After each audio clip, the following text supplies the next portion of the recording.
Lecture du livre du prophète Isaïe. Le Seigneur mon Dieu m'a donné le langage des disciples, pour que je puisse, d'une parole, soutenir celui qui est épuisé.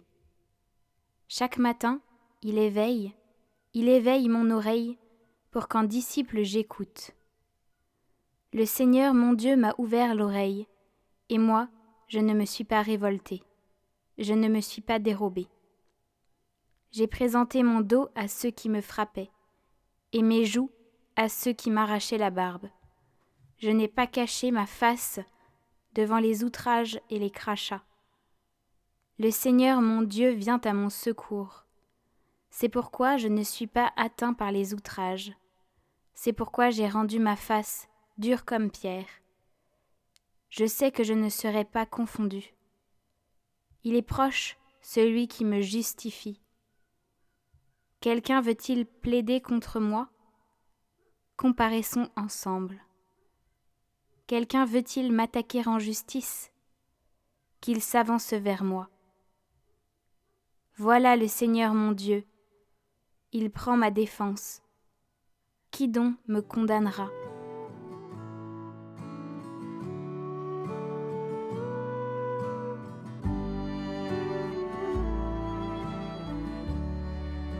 Dans ton grand amour, Dieu, réponds-moi, c'est l'heure de ta grâce.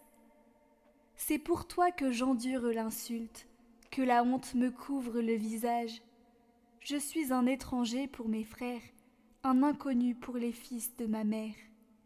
L'amour de ta maison m'a perdu, on t'insulte et l'insulte retombe sur moi. L'insulte m'a broyé le cœur, le mal est incurable. J'espérais un secours, mais en vain. Des consolateurs, je n'en ai pas trouvé. À mon pain, ils ont mêlé du poison. Quand j'avais soif, ils m'ont donné du vinaigre. Mais je louerai le nom de Dieu par un cantique. Je vais le magnifier, lui rendre grâce. Les pauvres l'ont vu, ils sont en fête. Vie et joie, à vous qui cherchez Dieu. Car le Seigneur écoute les humbles. Il n'oublie pas les siens emprisonnés. Dans ton grand amour, Dieu, réponds-moi, c'est l'heure de ta grâce.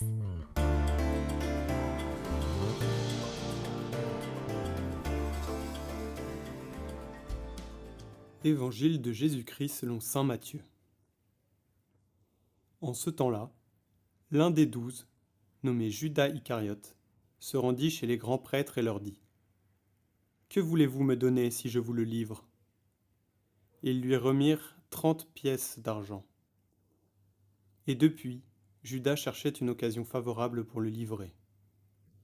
Le premier jour de la fête des pains sans levain, les disciples s'approchèrent et dirent à Jésus : « Où veux-tu que nous fassions les préparatifs pour manger la Pâque ? » Il leur dit : « Allez à la ville, chez un tel, et dites-lui : le maître te fait dire : mon temps est proche, c'est chez toi que je veux célébrer la Pâque avec mes disciples. » Les disciples firent ce que Jésus leur avait prescrit, et ils préparèrent la Pâque. Le soir venu, Jésus se trouvait à table avec les 12. Pendant le repas, il déclara : « Amen, je vous le dis, l'un de vous va me livrer. » Profondément attristés, ils se mirent à lui demander chacun son tour : « Serait-ce moi, Seigneur ? » Prenant la parole, il dit : « Celui qui s'est servi au plat en même temps que moi, celui-là va me livrer. Le Fils de l'homme s'en va, comme il est écrit à son sujet. Mais malheureux celui par qui le Fils de l'homme est livré. Il vaudrait mieux pour lui qu'il ne soit pas né, cet homme-là. » Judas, celui qui le livrait, prit la parole. « Rabbi, serait-ce moi ? » Jésus lui répond : « C'est toi-même qui l'as dit. » Comme Jésus, Hermann connut l'agonie.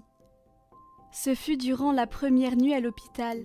Après sa chute, il avait été opéré, et ses parents étant partis, Hermann se retrouva seul dans la chambre sombre.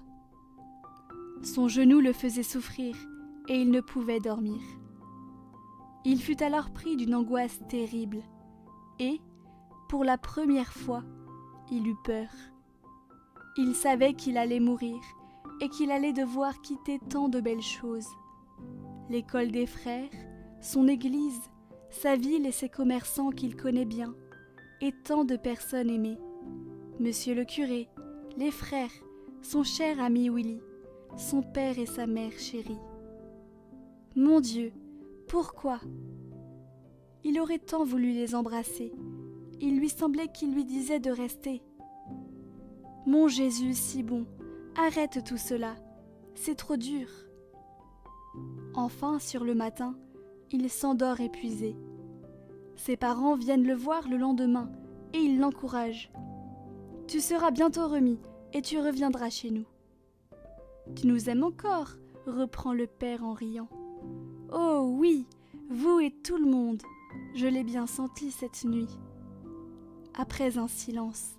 « Et les frères, savent-ils que je suis ici ? » Pas de tracas pour l'école. J'avertirai le frère que tu seras absent quelques jours. Bien, maman. Dis-leur plutôt que jamais plus je ne reviendrai à l'école. Je ferai mon possible pour assister aux offices de ces jours saints et pour être plus près de Jésus dans sa passion. Je regarderai souvent mon crucifix, surtout quand je souffrirai ou que j'aurai de la peine, et je dirai à Jésus : « Ô Jésus, c'est pour votre amour. » En pensant à Jésus qui a souffert pour moi, je dirai souvent dans ma journée : « Jésus, miséricorde. »